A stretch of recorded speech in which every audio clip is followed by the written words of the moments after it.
पहला थिस्सलुनीयों 5 अध्याय 18 वाक्य हम पढ़ेंगे। हर बात में धन्यवाद करो, क्योंकि तुम्हारे लिए मसीह यीशु में परमेश्वर की यही इच्छा है। प्रेरित पौलुस थिस्सलुनीकिया की जो कलीसिया है, इस कलीसिया को पत्री लिखते हुए कहता है कि हर बात में धन्यवाद करो, क्योंकि तुम्हारे लिए मसीह यीशु में परमेश्वर की यही इच्छा है। इफिसियों की पत्री 5 अध्याय निकालें और 20 वाक्य पढ़िए। और सदा सब बातों के लिए हमारे प्रभु यीशु मसीह के नाम से परमेश्वर पिता का धन्यवाद करते रहो। हाँ, और सदा सब बातों के लिए हमारे प्रभु यीशु मसीह के नाम से परमेश्वर पिता का धन्यवाद करते रहो। क्यों मैंने इस वचन को आपके लिए पढ़ा, वो शुरुआत में ही आपको पता चला होगा कि हमें आज केवल परमेश्वर की स्तुति करनी है यीशु मसीह के नाम से। इफिसियों 5:20 के मुताबिक हमें परमेश्वर पिता का धन्यवाद करना है, परमेश्वर पुत्र का, पवित्र आत्मा का भी धन्यवाद करना है, क्योंकि 2023 पूरे साल में परमेश्वर ने हमें संभाला। आमेन। मी म्हटलं आम्हाला या वचनाप्रमाणे, या वचनात लिहिलंय सर्व स्थितीत, मराठीत लिहिलंय सर्व स्थितीत उपकार स्तुती करा। सर्व स्थितीत म्हणजे काय? सर्व स्थितीत उपकार स्तुती करा। आपण कधी उपकार स्तुती करतो? आरोग्य मिळालं, चांगली नोकरी मिळाली, जे हवं होतं ते घडून आलं, समस्या सुटल्या, काही ना काही चांगलं घडलं, तेव्हा आम्ही उपकार स्तुती करतो। पण हे वचन तसं सांगत नाही। हे वचन असं सांगत नाही की जे तुला हवंय ते घडलं म्हणजे उपकार स्तुती कर। नाही, या ठिकाणी लिहिलंय सर्व स्थितीत। मराठीत जरा सुंदर वाटत आहे, सर्व स्थितीत। सर्व स्थितीत म्हणजे ज्या स्थितीत तू आहे त्या स्थितीत, आनंदी आहे, दुःखी आहे, आजारी आहे, निरोगी आहे, काम आहे नाही, नोकरी आहे नाही, पैसा आहे नाही, उपासी आहे, भुकेला आहे या तृप्त आहे, ज्याही स्थितीत तू आहे, सर्व स्थितीमध्ये उपकार स्तुती करायची। सर्व स्थिती उपकार स्तुती करा, अशी या ठिकाणी प्रेषित पाऊल आम्हाला शिकवण देतो आणि तो सांगतो की येशू ख्रिस्तामध्ये ही देवाची इच्छा आहे तुमच्या माझ्यासाठी। आमेन। हिंदी में लिखा है हर बात में धन्यवाद करो। हर बात में, बात अच्छी हो या अच्छी ना हो, आप बीमार हो, चंगे हो, आपके पास काम है नहीं है, आपके पास पैसा है नहीं है, आप भूखे हो या खाकर तृप्त हो, जिस किसी स्थिति में हो, प्रेरित पौलुस सिखाता है इस कलीसिया को कि हर बात में धन्यवाद करो। और वो कहता है कि मसीह यीशु में परमेश्वर की यही इच्छा है। क्या इच्छा है? कि हम हर बातों में उसकी स्तुति करें। तो आज का दिन हर बात के लिए, आज मेरे प्रचार का टॉपिक क्या है? हर बात के लिए धन्यवाद करो, सर्व स्थिति उपकार स्तुति करा, ये मेरा टॉपिक है। हर बात के लिए मतलब 2023 में जो कुछ आपके साथ अच्छा हुआ, बुरा हुआ, जो आप चाहते थे वो हुआ या नहीं हुआ, जो आप चाहते थे वो आपको मिला या नहीं मिला, फिर भी हर बात के लिए आज हम उपकार स्तुति करेंगे। हर एक बात के लिए हम परमेश्वर पिता का इफिसियों 5:20 के मुताबिक हम परमेश्वर का धन्यवाद करेंगे। आज धन्यवाद करने का दिन है, आज परमेश्वर की स्तुति करने का दिन है। 2023 में परमेश्वर ने हमारे ऊपर जो, हमारे लिए, हमारे परिवार के लिए जो कुछ काम किए, जो उसने हम पर भलाई की, हर दिन सुबह हमें हम पर नया अनुग्रह किया, हम नाश नहीं हुए, हर बात के लिए आज का दिन स्तुति करने का, धन्यवाद करने का दिन है। आमीन। आज का दिन 31 दिसंबर परमेश्वर पिता का, परमेश्वर पुत्र का, पवित्र आत्मा का धन्यवाद करने का दिन है, क्योंकि 2023 में पूरे साल भर प्रभु ने हमें संभाला, हमारी जरूरतें पूरी की, हमें दुर्घटना से, विपत्ति से बचाया। मैंने कहा समस्या आई, बीमारियां, दुख, पीड़ा, दुर्घटना, रोना, कुछ खोना, कई सारी ऐसे हादसे हमारे साथ हुए। शैतान ने किसी को मारना चाहा, किसी का परिवार तोड़ना चाहा, कई सारी विपत्तियों के बावजूद आज हम 31 दिसंबर में पहुंच चुके हैं, क्योंकि ये परमेश्वर का अनुग्रह है। आज आप यहां हैं, यह परमेश्वर का अनुग्रह है। क्योंकि मैंने कहा कुछ चीजें शायद आपको खाना भी समय पर मिला या नहीं मिला मैं नहीं जानता, मैंने कहा लेकिन परमेश्वर का अनुग्रह आपको हर समय मिला। समय पर अनुग्रह परमेश्वर ने दिया, हर सुबह उसने आप पर, आपके परिवार पर अनुग्रह किया। इसीलिए आज यिर्मयाह की तरह मैं कह रहा हूं, हम कहेंगे कि हम नाश नहीं हुए, ये परमेश्वर के महाकरुणा का फल है। 31 दिसंबर परमेश्वर के महाकरुणा का फल है आज का दिन। आमीन। मेरे प्रियो, 2024 में हम कदम रखने जा रहे, ये परमेश्वर के महाकरुणा का फल है, ये उसका अनुग्रह है।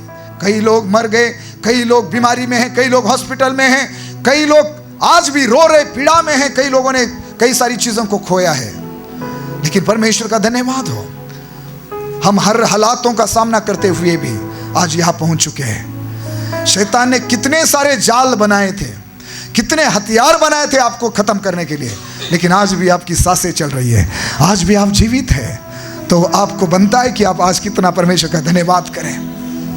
आपके पास काफी पैसे नहीं थे, आपके पास महीनों महीना काम नहीं था, जॉब नहीं था, कई सारे हादसे आपके साथ हुए हैं, महीना सप्ताह भर कुछ लोग एडमिट थे हॉस्पिटल में, कुछ लोगों के ऑपरेशन हुए। धन्यवाद करो, ऑपरेशन होते हुए आपकी जान नहीं चली गई। कितने सारे कारण, कितनी सारी वजह है हमारे पास कि आज के दिन के लिए हम पीछे 2023 की ओर मुड़कर देखें और जो अनुग्रह हमें पूरे साल भर परमेश्वर ने दिया, उसके लिए हम लगातार उसका धन्यवाद करें। हमारे शब्द कम पड़ेंगे, इतना अनुग्रह प्रभु ने हमें दिया है। इसलिए मैंने कहा, भजनकार कहता है कि हे मेरे मन यहोवा का धन्यवाद कर, उसके किसी भी उपकार को ना भूलना, किसी भी। क्योंकि दाऊद जानता है कि हम परमेश्वर के कई सारे उपकारों को भूल जाते हैं, हम भूल जाते हैं, लेकिन परमेश्वर का वचन कह रहा है, दाऊद कह रहा है, परमेश्वर के किसी भी उपकार को मत भूलना। आपके बच्चों को लेकर, आपके परिवार को लेकर, आपके पति को लेकर, पत्नी को लेकर, बिजनेस नौकरियों को लेकर, आपकी सेहत को लेकर कई सारी समस्याएं थी, लेकिन परमेश्वर ने आपको अनुग्रह दिया, परमेश्वर ने आपको संभाला।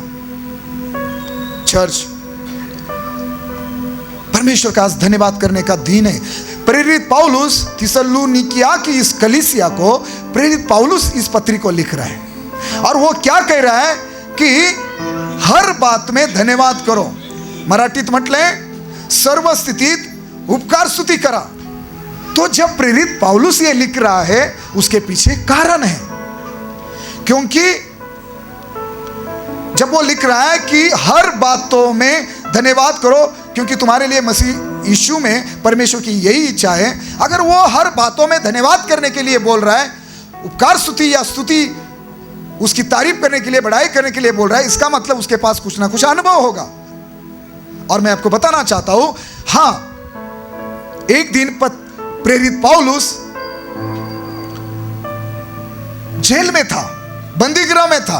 प्रेरितों के काम 16 अध्याय और 25 वचन से जब हम आगे पढ़ते हैं, वहां लिखा है, अगर हम प्रेरितों के काम 16 अध्याय 22 वचन में अगर पढ़े तो लिखा है कि भीड़ के लोगों ने उनके विरोध में इकट्ठे होकर चढ़ आए, और जो हकीम थे, मुख्य लोग थे, अधिकारी थे, उन्होंने उनके कपड़े फाड़ दिए, और सिर्फ कपड़े फाड़े नहीं, वो कपड़े उतार दिए, उनको नंगा किया। प्रेरित पौलुस को और प्रेरित पौलुस और उसके साथी सिलास को भीड़ ने विरोध किया, और जो अधिकारी है उन्होंने प्रेरित पौलुस को और उसके साथी सिलास को पकड़ा, उनके कपड़े फाड़ दिए और कपड़े उतार दिए, और उनको बेत मारने की, मतलब उनको कोड़े मारने की आज्ञा दी, और उनको इतना मारा गया और घसीट कर जेल में डाला गया। वो इतना उनको मारा गया कि उनके शरीर पर घाव थे, खून लहू बह रहा था शरीर से, और उनको नंगा किया गया, मतलब उनके वस्त्र उतारे गए, वस्त्र फाड़ कर उतारे गए, उनको घायल किया गया, उनको मारा गया, उनके शरीर पर घाव हुए। और फिर लिखा है अगले वचन में, 24 वचन में, कि उनको एक कोठरी में रखा और पांव एक काट में ठोक दिए। उनके जो 2 पैर हैं एक काट में फंसा दिए, वहां ठोक दिए। अभी ध्यान से सुनना, अगर आपके पास एक आंख नहीं है, आपके पास एक हाथ नहीं है या दोनों पैर नहीं है, तो भी मुझे नहीं लगता कि आपको आराधना रोकनी चाहिए, चाहे परिस्थिति कुछ भी हो। इनके पैर, इनके पांव काट में ठोक दिए हैं, इनके शरीर पर वस्त्र नहीं है, इनके शरीर पर घाव है,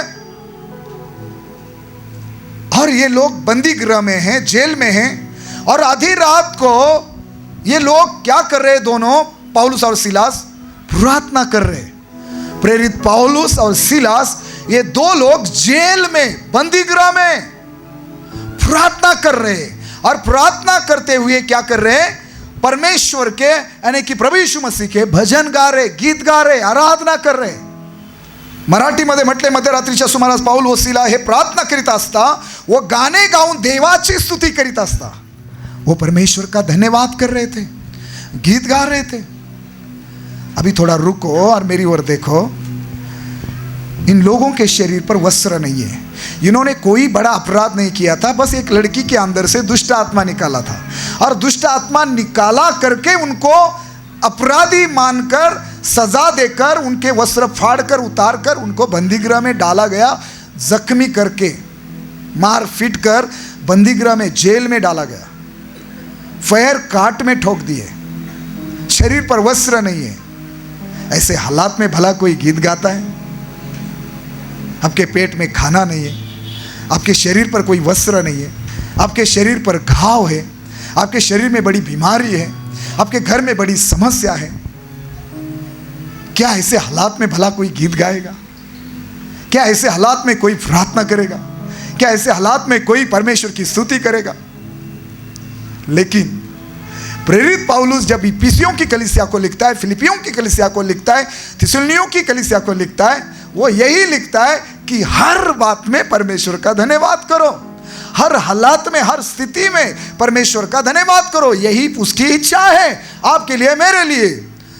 तो वो ये लिख रहा है, उसके पहले उसने ये किया है, उसका ये अनुभव है। जब वो जेल में था, जब उसके शरीर पर वस्त्र नहीं थे, जब उसके शरीर पर घाव थे, जब उसके पैर काट में ठोक दिए थे, चर्च, प्रेरित पौलुस ने ये खुद किया है। वो अपने साथी के साथ आधी रात को गीत गा रहा है, आधी रात को स्तुति कर रहे, प्रार्थना कर रहे। वहां कई सारे कैदी है, और वो कैदी उनके गीतों को, प्रार्थनाओं को, स्तुति को, धन्यवाद को सुन रहे हैं। और हुआ ये कि लिखा है कि इतने में बड़ा भूकंप आया। 26 वाक्य में लिखा, इतने में एकाएक बड़ा भूकंप आया। क्यों भूकंप आया? कैसे भूकंप आया? भूकंप आने की वजह क्या है? थोड़ा समझिए। एकाएक भूकंप आया और लिखा है कि बंदी गृह की नींव हिल गई। लिखा है कि तुरंत सब द्वार खुल गए, और लिखा है कि सब के बंधन भी खुल गए।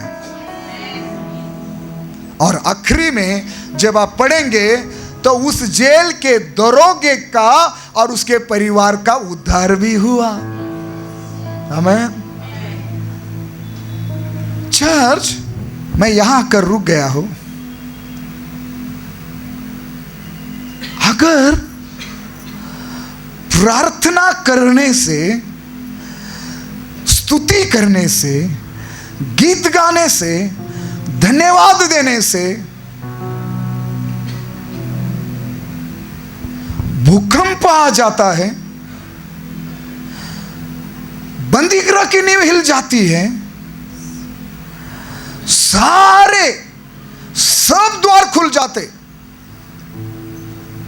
आगे का, सामने का, दाया बाया, पीछे, हर एक दरवाजा खुल जाता है, और सारे कैदियों के शरीर में, पौलुस और सिला के पैर काट में ठोक दिए थे, वो काट जो भी थे वो उसके पैर खुल गए, जो बेड़ियां साकलियां थी वो टूट गई, दरवाजे के जो ताले हैं वो खुल गए, दरवाजे खुल गए, जंजीरें टूट गई, सबके बंधन टूट गए, सबके लिए द्वार खुल गए। भूकंप आया और उस दरोगे का उद्धार, उसका और उसके परिवार का उद्धार भी हो गया।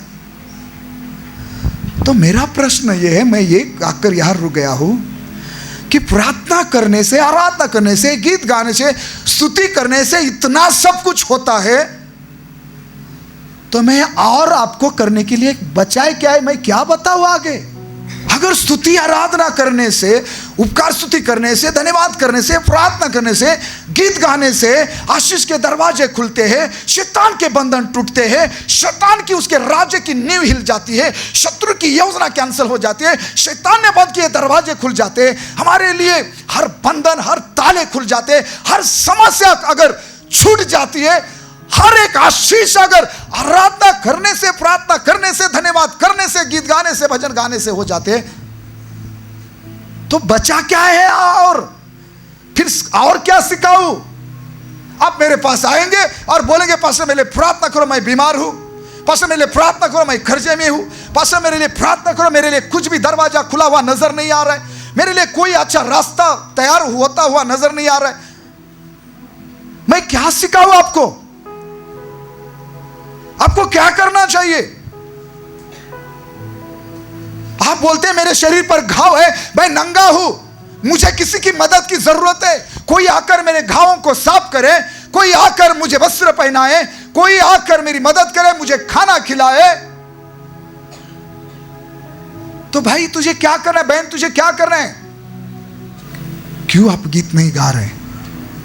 आप क्यों प्रार्थना नहीं कर रहे? क्यों आप स्तुति नहीं कर रहे?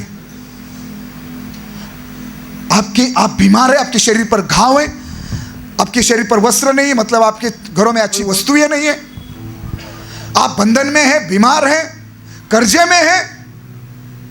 मैं क्या बताऊं आपको? इससे ज्यादा करने के लिए क्या बताऊं? बुलाओ अपने बच्चों को, बुलाओ अपने पति को, पत्नी को, बैठो घर में, द्वार बंद करो और गीत गाना शुरू करो, प्रार्थना करना शुरू करो, धन्यवाद देना शुरू करो। और जिस घर में बैठे हैं, जहां स्तुति कर रहे, गीत गा रहे, आराधना कर रहे, क्या करेगा परमेश्वर? उसकी उपस्थिति वहां आएगी, उसकी सामर्थ वहां आएगी, हर शैतान की उस ताकत को परमेश्वर के सामर्थ के द्वारा हिलाया जाएगा, उस जेल की, उस बीमारी की जड़ें हिलाई जाएगी, परमेश्वर की सामर्थ आपके लिए काम करेगी, हर बंधन टूटेंगे, हर शाप टूटेंगे, हर काला जादू खत्म होगा, जो बंद दरवाजे आपके लिए खुल जाएंगे, आपके हर बंधन टूटेंगे। समझ रहे? मैं क्या बताऊं आपकी समस्या के लिए? हर बातों में परमेश्वर की स्तुति करो, हर बातों में धन्यवाद दो, गीत गाओ, घर में बैठो 2-2, 3-3 घंटा, काम नहीं है, छुट्टी है, बिजनेस नहीं चल रहा है, पिछले एक सप्ताह से घर में हो, एक महीने से घर में हो, पूरे दिन में परिवार के साथ या अकेले में कितना देर अपने प्रभु की स्तुति की, आराधना की, गीत गाए। परमेश्वर नौकरी नहीं है तो क्या हुआ, इस हालात में भी मैं तुझे धन्यवाद देता हूँ। पैसे नहीं है तो क्या हुआ, मैं तेरे इस परिस्थिति के लिए भी मैं तुझे धन्यवाद देता हूँ। हर हालात के लिए मैं तुझे धन्यवाद देता हूँ। आज हमें 2 बातों के लिए परमेश्वर का धन्यवाद करना है। जो पिछले साल परमेश्वर ने हमारे लिए किया, उसके लिए हम परमेश्वर का धन्यवाद करने वाले हैं। और आने वाले नए इस 2024 साल में जो परमेश्वर हमारे लिए, हमारे कलीसिया के लिए, हमारे परिवार के लिए, हमारे चर्च के लिए, मिनिस्ट्री के लिए जो करने जा रहा है, हम उसके लिए परमेश्वर का धन्यवाद करेंगे। हालेलुया। और इसीलिए पहले धन्यवाद करो, हर बातों में धन्यवाद करो। प्रेरित पौलुस कहता है, हम कब धन्यवाद करते? मैंने कहा अगर मैं वहां होता, आप वहां होते, तो हम कब गीत गाते मालूम है? हम कब स्तुति करते मालूम है? हम कब प्रार्थना करते मालूम है? जब प्रभु हमें वहां से बाहर निकालता तब। लेकिन नहीं, उनको छुटकारा मिलने के पहले, वहां से वो आजाद होने के पहले, उस जेल के दरवाजे खुलने के पहले, ताले खुलने के पहले, सबके बंधन टूटने के पहले, परमेश्वर की सामर्थ वहां आए, उस जेल की नींव हिल जाए, वहां भूकंप आए, उसके पहले उन्होंने परमेश्वर की स्तुति की, प्रार्थना की, आराधना की। यही मैं आपको करने के लिए बोल रहा। जो भी हुआ उसके लिए आज परमेश्वर का धन्यवाद करो। और आइए उसके लिए भी धन्यवाद करें जो महान बातें परमेश्वर हमारे लिए करने जा रहा है। परमेश्वर के पास हमारे लिए बहुत बड़ी योजनाएं हैं। अभी हुआ ये कि वहां लिखा है प्रेरित पौलुस और सिलास जब गीत गा रहे थे, प्रार्थना कर रहे थे, स्तुति कर रहे थे, भजन गा रहे थे, तो वहां बैठे हुए कैदी ये सुन रहे थे। वो विश्वासी नहीं थे, वो यहूदी नहीं थे, वो शायद यहूदी नहीं होंगे, वो यीशु को जानने वाले नहीं थे, वो चर्च जाने वाले, प्रार्थना करने वाले नहीं थे। सुनना, लेकिन जब प्रेरित पौलुस गीत गा रहा था, सिलास गीत गा रहा था, ये सब दोनों मिलकर जब स्तुति कर रहे थे, आराधना कर रहे थे, लिखा है कि वो सुनने वालों के भी, वहां जितने भी कैदी मौजूद थे, सबके लिए दरवाजे खुल गए, सबके बंधन टूट गए, सबके सब आजाद हो गए। चर्च, इसलिए यीशु मसीह ने कहा कि तूने कैसे सुना याद कर। प्रभु ने अपनी कलीसिया से पूछा, आप कैसे आराधना करते हैं, आप कैसे वचन सुनते हैं? इसलिए यीशु मसीह ने कहा जो वचन सुनकर नहीं समझता, आपके लिए बड़ा खतरा है। जो वचन सुनता तो है लेकिन नहीं समझता, शैतान उसके पास आ जाता है और उसके मन से, हृदय से वचन को चुरा कर ले जाता है, और फिर उसके जीवन में कोई फल नहीं, कोई आशीष नहीं। लेकिन जो सुनता है, जो समझता भी है, वो 100 गुना फल लाता है, 100 गुना फल। शैतान उनके जो समझ गया ना वचन को, शैतान उसके हृदय से, जीवन से वचन नहीं चुरा सकता। चर्च, आप कैसे आराधना कर रहे हैं, आप कैसे भजन गा रहे, कैसे प्रार्थना कर रहे, कैसे वचन को सुन रहे? वहां वो लोग देखो, वो सुन रहे थे और वचन सुनने के द्वारा, आराधना, गीत, भजन सुनने के द्वारा उनके बंधन खुल गए, उनके लिए दरवाजे खुल गए। आपके लिए क्यों नहीं खुल रहे? आपका विश्वास क्यों नहीं बढ़ रहा है? 12 साल लहू बहने वाली बीमार स्त्री ने, उस स्त्री ने यीशु के बारे में सुना और उसके अंदर विश्वास निर्माण हो गया। वो यीशु के वस्त्र को छुई और 12 साल की बीमारी से उसने चंगाई पाई। चर्च, देखो, जब प्रेरित पौलुस और सिलास आराधना कर रहे, स्तुति कर रहे, प्रार्थना कर रहे, जब उनके शरीर पर वस्त्र थे, सुनना, जब उनके शरीर पर वस्त्र थे, जब उनके शरीर पर कोई घाव नहीं थे, जब वो जेल में नहीं थे, जब वो अपनी सेवकाई कर रहे थे, उस समय जितने आनंद से वो स्तुति कर रहे थे, गीत गा रहे थे, प्रार्थना कर रहे थे, उसी रीति से वो जेल में भी स्तुति, आराधना, प्रार्थना कर रहे थे।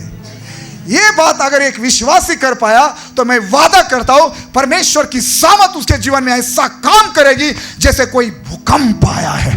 परमेश्वर की सामर्थ ऐसी काम करेगी, हर शैतान की नींव हिल जाएगी, हर बंधन टूटेगे, हर सांप टूटेगे, हर दरवाजा खुलेगा। ये होगा यीशु के नाम से। हर बातों में बीमार हो स्तुति करो, बीमार हो गीत गाओ, बंधन में हो स्तुति करो, गीत गाओ, प्रार्थना करो। मैं वादा करता हूं परमेश्वर की सामर्थ शैतान के नींव को हिला देगी, बीमारी के जड़ों को उखाड़ देगी। प्रभु की सामर्थ वो आएगी आपकी आराधना में, आपकी स्तुति में, आपकी प्रार्थना में, क्योंकि वो स्तुति में विराजमान होने वाला परमेश्वर है। हालेलुया। चर्च, आपको सीखना है कैसे आराधना करनी है, समझ रहे?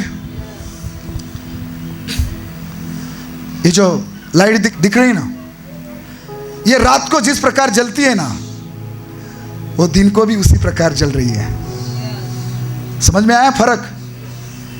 ये एक विश्वासी का जीवन होना चाहिए। चाहे जीवन में अंधेरा क्यों ना हो, रात क्यों ना हो, दुख क्यों ना हो, समस्या क्यों ना हो, एक विश्वासी को इसी प्रकार चमकना है, इसी प्रकार प्रभु की आराधना स्तुति करते रहना है, हियाव नहीं छोड़ना है, टूट नहीं जाना है, स्तुति करते रहना है, गीत गाते रहना है। भाई, मैं एक आसान तरीका आपको बता रहा हूं। आप बीमार हो, दुख में हो, पीड़ा में हो, कर्जे में हो, बांझ हो, किसी भी हालात में क्यों ना हो, अनाथ हो, विधवा हो, आपने सब कुछ खोया है, कुछ नहीं, हर दिन आप एक आदत डालो, एक दिन के लिए नहीं, एक साल के लिए नहीं, जीवन भर के लिए। आप हर दिन बैठकर अपने परिवार के साथ और अकेले में भी आप हर दिन गीत गाएंगे, हर दिन आप स्तुति करेंगे, हर दिन आप प्रार्थना करेंगे, हर दिन आप वचन पढ़ेंगे, हर दिन आप परमेश्वर की स्तुति करेंगे। और मैं वादा करता हूं, ऐसी कोई कोठरी नहीं, ऐसी कोई जेल नहीं, ऐसी कोई बेड़िया नहीं, ऐसा कोई ताला नहीं, ऐसी कोई साकलियां नहीं जो आपके लिए नहीं खुलेगी, नहीं टूटेगी। हालेलुया। परमेश्वर की सामर्थ भूकंप के समान आपके जीवन पर उतर आएगी। जैसे ये लोग गीत गा रहे थे, लिखा है वह भूकंप आया गया। वो भूकंप नहीं था, जिसकी वो आराधना कर रहे थे वो वहां उतर आया था। उसके स्वर्गदूत वहां उतर आए थे, उसका अभिषेक वहां उतर आया था, उसकी उपस्थिति वहां आई थी। आज अगर आप 2023 के लिए और 2024 के लिए हर बात के लिए यीशु मसीह की आराधना करेंगे, पवित्र आत्मा की आराधना करेंगे, पिता की आराधना करेंगे, परमेश्वर की सामर्थ, वो भूकंप अभी ही इस जगह पर आएगा। क्या विश्वास करते हो? विश्वास करने वाले कहे